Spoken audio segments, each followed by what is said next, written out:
The letter arrived on a Tuesday morning, sealed with the Willowbrook HOA's official stamp of rejection that would spark the most spectacular act of botanical rebellion in suburban history. What started as a simple fence dispute would transform into a living, breathing monument to defiance that no HOA rule could contain. Property values would skyrocket, and one man's green thumb would become the stuff of legend. But first, he had to survive the war his neighbors were about to wage against him. Marcus Chen had always believed in playing by the rules. At 42, he'd built his reputation as a software engineer, on precision, following protocols, and delivering exactly what was promised. His two-story colonial in Willowbrook Estates reflected that same methodical approach: manicured lawn, perfectly trimmed hedges, and a driveway so clean you could eat off it. The only thing missing was the fence he'd dreamed of installing since moving in 3 years ago. Privacy, he'd explained to his wife Sarah over breakfast that morning, gesturing toward their backyard where their 7-year-old daughter Emma played on her swing set. The Hendersons' dog keeps getting loose, and Mrs. Kowalski has been watching. Emma through her kitchen window again. Sarah had nodded absently, scrolling through her phone. "Did you submit the application?" By Cheryl Winters, the HOA president herself. Marcus opened the front door to find her standing on his welcome mat, her silver hair shellacked into an impenetrable helmet, clutching a manila envelope like a weapon. "Mr. Chen," she said, her voice carrying the authority of someone who'd spent the last 15 years micromanaging every blade of grass in their development. "I wanted to deliver this personally." Marcus accepted the envelope, his stomach already sinking. Cheryl's presence never meant good news. The fence application denied. She didn't bother with pleasantries. Section 4.7 of the community bylaws clearly states that no permanent structures exceeding 36 inches in height are permitted in rear yards. Your proposed 6-foot privacy fence is in direct violation, but the Martinezes have a fence grandfathered in. They installed it before the 2018 bylaw revision. Cheryl's lips pursed into a tight line. "The rules exist for a reason, Mr. Chen, to maintain property values and aesthetic consistency." Marcus felt his jaw tighten. "What about privacy? Safety? For my daughter, perhaps you should have considered that before purchasing in a planned community." Cheryl's tone suggested the conversation was over. "Good day." The rejection letter was thorough, citing no fewer than 6 different bylaw violations, complete with highlighted sections and asterisked footnotes. At the bottom, in Cheryl's precise handwriting, was a personal note. "Consider this your one warning. Future violations will result in escalating fines." That evening, Marcus sat in his backyard, watching Emma chase fireflies as the sun set behind the Hendersons' house. Sarah emerged from the kitchen, carrying 2 glasses of wine. "That bad?" she asked, settling beside him on their deck. "Worse." Marcus accepted the wine gratefully. "She's treating this like some kind of personal vendetta. Maybe we could compromise. A shorter fence, some kind of decorative screen." Marcus shook his head. "You didn't see her face. This isn't about the fence. It's about control." Sarah studied her husband's expression. In 10 years of marriage, she'd learned to recognize the signs, the way his jaw set when he was truly angry, the methodical way he processed problems before taking action. "What are you thinking?" "I'm thinking about loopholes." The next morning, Marcus called in sick to work and spent the day in his home office, diving deep into the Willowbrook HOA bylaws. All 47 pages of them. He read every section, subsection, and amendment, taking notes with the same meticulous attention he brought to debugging code. Section 6.2. Landscaping must be approved by the Architectural Review Committee. Section 6.3. No plants or trees that could pose a hazard to neighboring properties. But then he found it. Buried in Section 6.4, resident plantings of native species are encouraged to promote local ecosystem health. Marcus leaned back in his chair, a slow smile spreading across his face. Native species.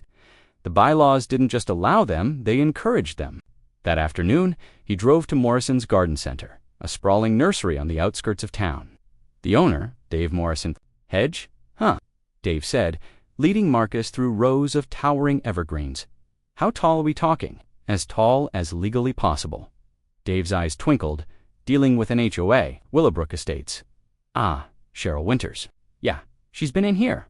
Before complaining about somebody's flower colors, Dave stopped beside a section of young trees. These beauties might interest you.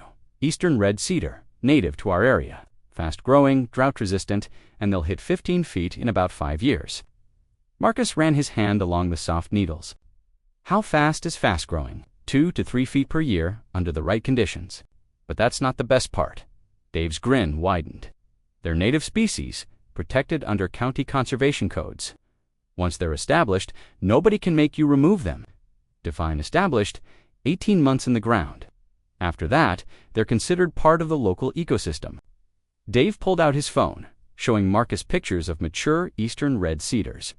This is what they look like, full-grown, dense, beautiful, and about as private as you can get. Marcus studied the images. The mature trees formed an impenetrable wall of green, their branches intertwining to create a natural barrier that would block any view from neighboring properties. How many would I need for a full backyard perimeter? Dave grabbed a measuring tape and notebook. Let's go take a look.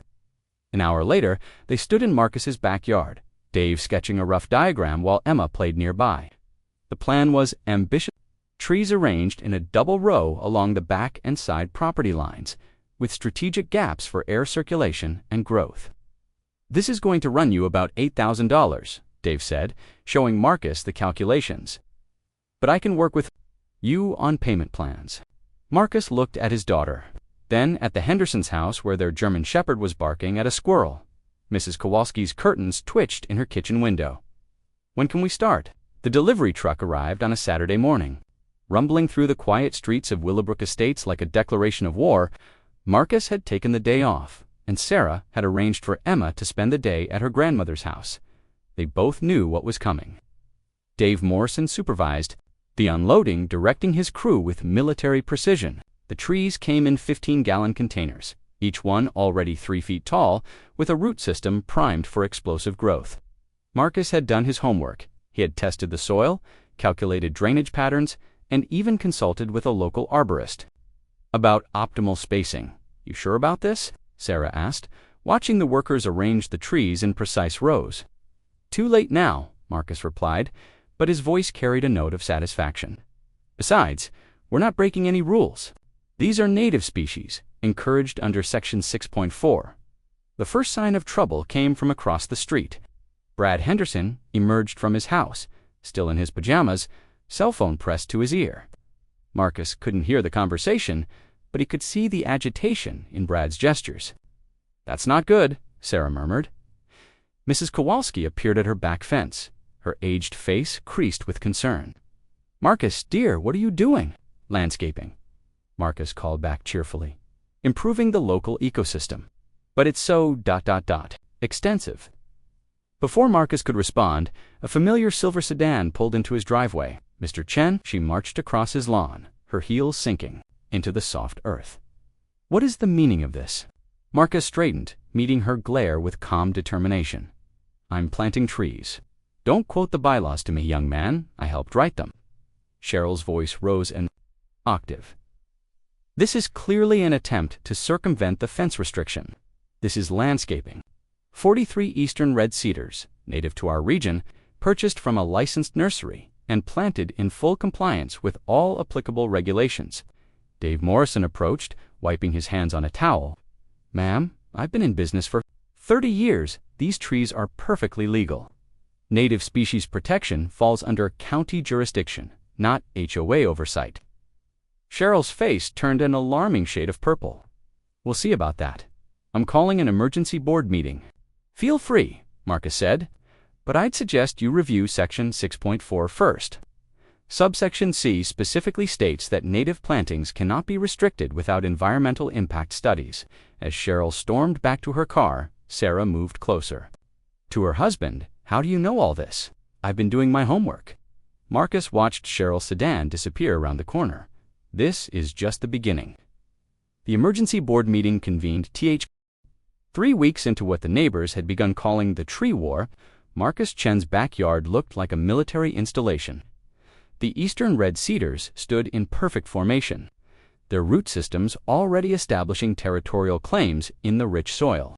Marcus had installed an irrigation system with military precision timers, moisture sensors, and nutrient feeders that would ensure maximum growth. The trees were thriving, adding inches weekly in the late spring warmth, but the neighborhood was not thriving.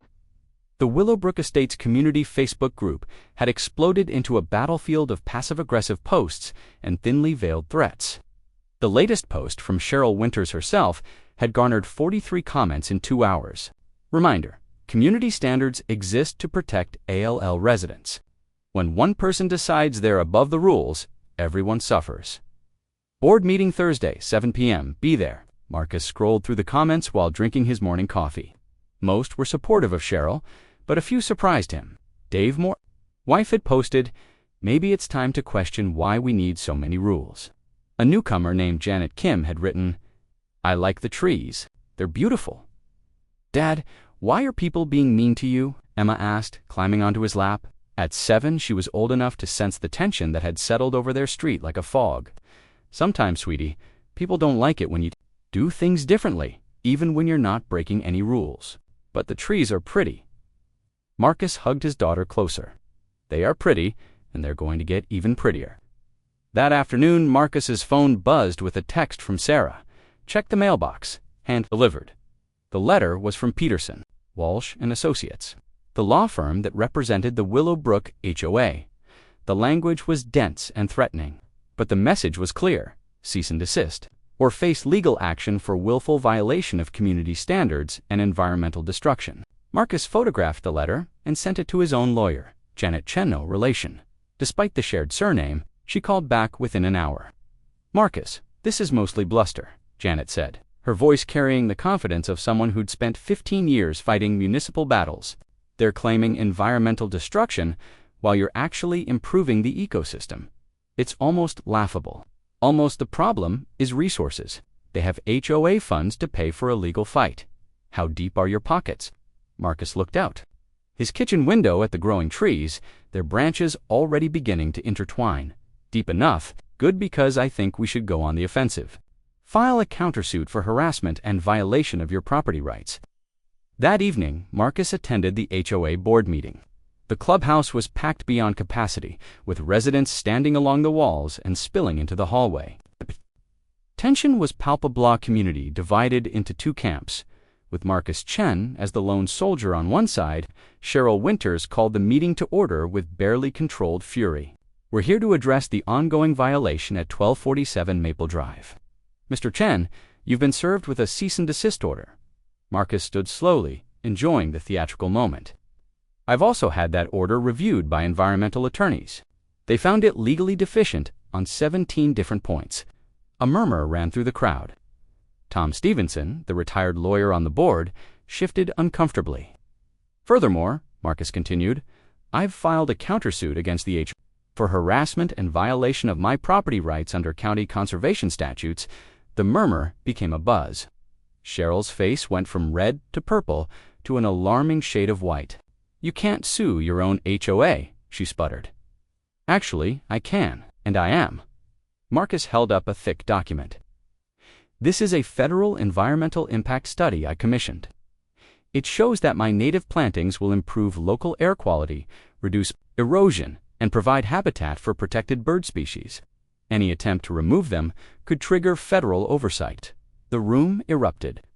Residents turned to each other, voices rising in heated debate. Some demanded to know why they hadn't been consulted about the legal expenses. Others questioned whether the HOA had the authority to fight environmental protections.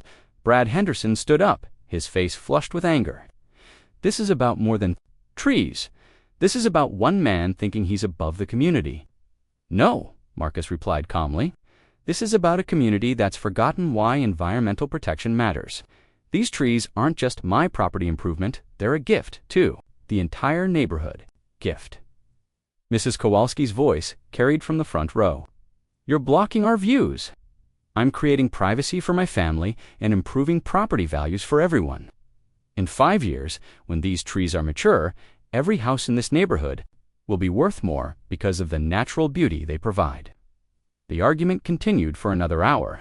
The legal facts were on his side. The environmental science was unassailable. and the cost of fighting him was becoming clear to the other residents. Several board members exchanged worried glances when the discussion turned to special assessments to fund the legal battle. As the meeting adjourned, Marcus noticed something interesting. While most residents avoided him, a small group approached with curiosity rather than hostility. "Mr. Chen," said Janet Kim, the newcomer who'd supported him online, "I'd like to learn more about native plantings. Could you recommend some resources?" "I'd be happy to," Marcus replied. "Dave Morrison at Morrison's Garden Center is an expert.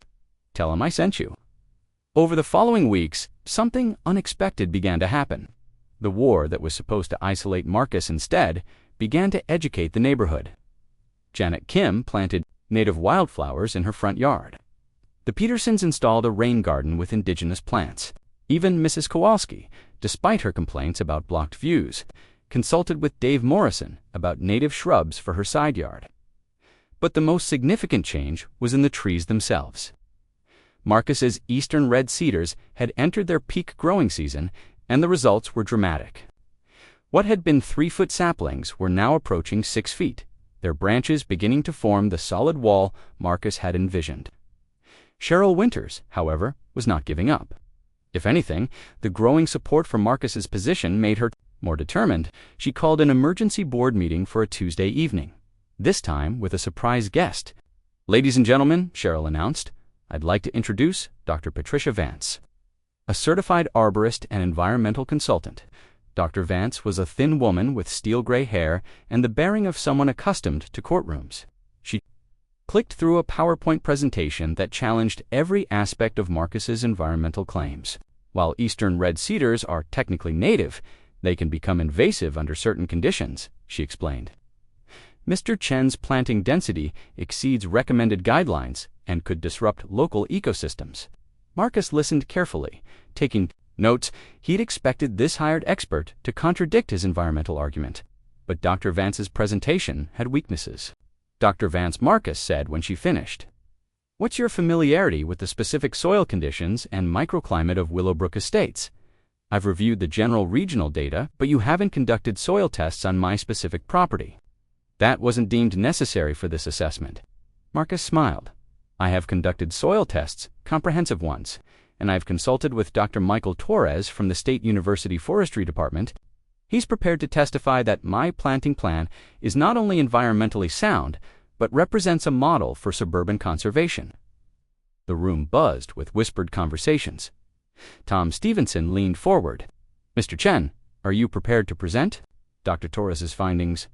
"I am, but more importantly, I'm prepared to demonstrate them." Marcus stood, walking to the window that overlooked the neighborhood. "In the past month, my trees have provided habitat for 17 species of birds, including 2 that are considered threatened in our region. They've absorbed an estimated 2,400 pounds of carbon dioxide, and they've reduced the ambient temperature in my backyard by an average of 4 degrees. "That's impossible to measure," Dr. Vance protested. "Actually, it's not. I've been monitoring with professional-grade equipment." Marcus held up his phone, showing a detailed app interface. "Environmental monitoring isn't just my hobby, it's becoming my passion." The meeting ended in stalemate, but Marcus could see the tide was turning. The HOA's legal expenses were mounting, the environmental arguments were becoming more complex, and the neighborhood was beginning to see the benefits of his rebellion. But Cheryl Winters had one more card to play. The next morning, Marcus woke to find a city inspector in his backyard, measuring the distance between his trees and the property line. The man was methodical, taking photos and making notes on an official clipboard. "Problem officer?" Marcus asked, joining him outside. "Just a routine inspection. We received a complaint about potential code violations." "What kind of violations?"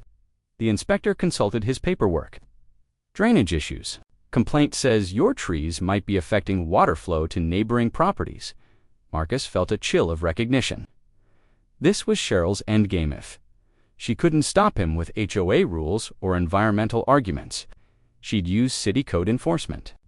"I'd like to see the complaint," Marcus said. "That's not public record until the investigation is complete." "But The neighborhood uprising began quietly, with whispered conversations at mailboxes and subtle gestures of support. But by the 3rd week of June, It had become impossible to ignore. Marcus Chen's living wall had transformed from a symbol of rebellion into a catalyst for revolution. The first domino fell when Janet Kim received her own citation from the city, the violation: unauthorized native plantings exceeding permitted density. The irony wasn't lost on anyone. The same municipal code that was being used to attack Marcus was now targeting a homeowner who'd followed his example with a modest wildflower garden. "This is harassment," Janet declared at the emergency neighborhood meeting convened in the Petersons' backyard. "I planted 6 native plants in my front yard. 6. And now they're treating me like some kind of environmental terrorist."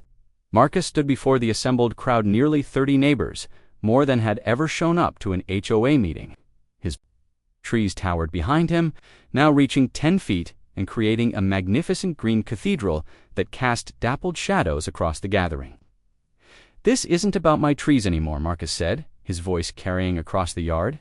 "It's about whether we live in a community that values beauty, privacy, and environmental stewardship, or a community that values control above all else." Dave Morrison, who'd been quietly documenting the neighborhood's growing interest in native plants, stepped forward. "I've been in business for 30 years, and I've never seen anything like this. In the past month, sales of native plants have increased 400%, not just in Willowbrook, throughout the entire county. People are waking up to what's possible." The crowd murmured agreement. Mrs. Kowalski, who'd been one of Marcus's harshest critics, raised her hand tentatively. "I received a citation, too, for my rain garden, the one Mr. Morrison helped me design." Marcus felt a surge of anger, but also something else: opportunity. How many others? Hands rose throughout the crowd. The Petersons, the Garcias, even Brad Henderson, whose wife had planted native shrubs along their driveway. 12 families in total, all facing municipal violations for environmental improvements. "This is systematic harassment," declared Tom Stevenson, the retired lawyer. "And it's coming from one source." All eyes turned to the house at the end of the street, where Cheryl Winter's residence sat like a fortress of conformity. Her lawn was still the artificial green of chemical treatments, her shrubs trimmed into geometric precision, her windows dark behind drawn curtains. "I've been doing research," Tom continued. "The municipal inspector who's been issuing these citations, his name is Robert Winters, Cheryl's nephew. He was hired 6 months ago, right after the city council election, where 3 of Cheryl's allies were elected." The revelation hit the crowd like a physical blow. Marcus felt pieces clicking together in his mind. The timing, the selective enforcement, the coordinated nature of the attacks. "That's corruption," someone called out. "That's exactly what it is," Tom replied, "and it's about to backfire spectacularly." The plan that emerged from that backyard meeting was audacious in its simplicity. Instead of fighting the citations individually, they would fight them collectively. More importantly, they would use the attention to expose the broader pattern of corruption and environmental destruction that had taken root in their community. Marcus's role evolved from defendant to general. His software engineering background made him perfect for coordinating the complex logistics of their resistance. He created a shared database, tracking every citation, every inspector visit, every correspondence with city officials. The pattern that emerged was damning. "Look at this," Marcus said, projecting data onto a screen in the Petersons' living room. "Robert Winters has issued 47 citations in the past 2 months. 46 of them were for native plant violations. The 47th was for a homeowner who complained about selective enforcement. Sarah, who'd been quietly supportive throughout the ordeal, stepped forward. "I've been researching the inspector certification process. Robert Winters barely meets the minimum qualifications. His previous job was as a landscaper for a company that specializes in chemical lawn treatments." The room buzzed with outrage. Marcus felt the energy shift. His neighbors weren't just supporting him anymore, they were joining him in a larger fight. But Cheryl Winters was not going quietly. The counterattack came on a Tuesday morning, delivered by a process server who arrived at Marcus's door with a thick stack of legal documents. "What is it?" Sarah asked, reading over his shoulder. "A lawsuit. Cheryl's suing me personally for property damage, harassment, and intentional infliction of emotional distress." Marcus flipped through the pages, his jaw tightening. "She's claiming my trees have damaged her property values and caused her psychological trauma. That's ridiculous. It's also expensive to fight." Marcus set the papers down heavily. She's asking for $150,000 in damages, plus attorney fees. That evening, Marcus stood in his backyard, looking at the trees that had started this whole war. They were magnificent now, approaching 12 feet in height, their branches intertwining to create the perfect privacy screen he'd envisioned. Birds nested in their branches, their songs filling the air with natural music that had been absent from the neighborhood for years. Emma ran up to him, her arms full of wildflowers from the growing garden that surrounded the base of the trees. "Daddy, are you going to have to cut down the trees?" Marcus knelt down, accepting the bouquet. "What do you think we should do? Keep them. They're beautiful, and the birds like them. They are beautiful. And you're right about the birds." Marcus stood, his resolve hardening. "We're going to keep them, and we're going to fight for them." The next morning brought an unexpected visitor. Marcus answered his door to find Dr. Michael Torres, the forestry professor who'd been consulting on his project. But he wasn't alone. He was accompanied by a woman Marcus didn't recognize. "Marcus, I'd like you to meet Dr. Elena Rodriguez from the State Environmental Protection Agency. She's been following your situation with great interest." Dr. Rodriguez was a compact woman in her 50s, with intelligent eyes and the bearing of someone accustomed to bureaucratic battles. "Mr. Chen, your case has come to our attention as a potential violation of federal environmental protection statutes." Marcus felt his heart sink. My trees, not your trees. The systematic harassment of residents who are implementing environmental improvements. Under federal law, municipalities cannot selectively enforce code violations to discourage environmental conservation. Relief flooded through Marcus. "So you're investigating the city?" "We're investigating the entire pattern, the selective enforcement, the inspector's conflicts of interest, the coordination with HOA leadership. If our investigation confirms what we suspect, there could be serious consequences for everyone involved." That afternoon, Marcus called another neighborhood meeting. This time, the crowd was even larger, nearly 50 people, including several faces he didn't recognize from Willowbrook Estates. "Word is spreading," Janet Kim explained. "People from other neighborhoods are facing similar harassment. They want to know how we're fighting back." Dr. Rodriguez addressed the crowd, explaining the federal investigation and what it meant for their individual cases. "In the meantime, I strongly encourage everyone to continue documenting violations and maintaining your native plantings. Your efforts are creating a valuable case study in suburban environmental conservation." Marcus felt the momentum building. What had started as a personal battle for privacy had become a movement for environmental justice. But he also knew that Cheryl Winters wouldn't go down without a fight. The final escalation came 3 days later.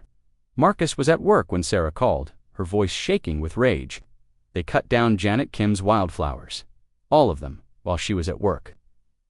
Marcus felt his blood turn to ice. "Who? A landscaping crew. They said they had a work order from the city. They just showed up and destroyed everything." "Where's Janet now?" "At the police station, filing a report." "But Marcus, that's not the worst part. They left a notice on her door. She has 72 hours to restore her lawn to community standards or face daily fines of $500. Marcus looked out his office window at the city skyline, thinking about the beautiful wildflower garden that had taken Janet months to establish. The destruction wasn't just vandalism, it was a message. "A line in the sand, I'm coming home," he said. That evening, Marcus stood in his backyard addressing the largest crowd yet. The word had spread through social media, and residents from across the county had come to see the living wall that had started a revolution. Local news crews filmed from the street, their cameras capturing the magnificent green barrier that rose behind him. "They want us to be afraid," Marcus said, his voice carrying across the crowd. "They want us to believe that we have no choice but to accept their vision of what our community should look like, but they're wrong." He gestured to the trees that had grown from his act of rebellion into a symbol of environmental resistance. "These trees represent more than privacy. They represent the right to improve our environment, to create beauty, to leave something better for our children." The crowd erupted in applause. Marcus felt the energy of the moment, the power of people united in a common cause. "Tomorrow, we're going to do something that will change everything."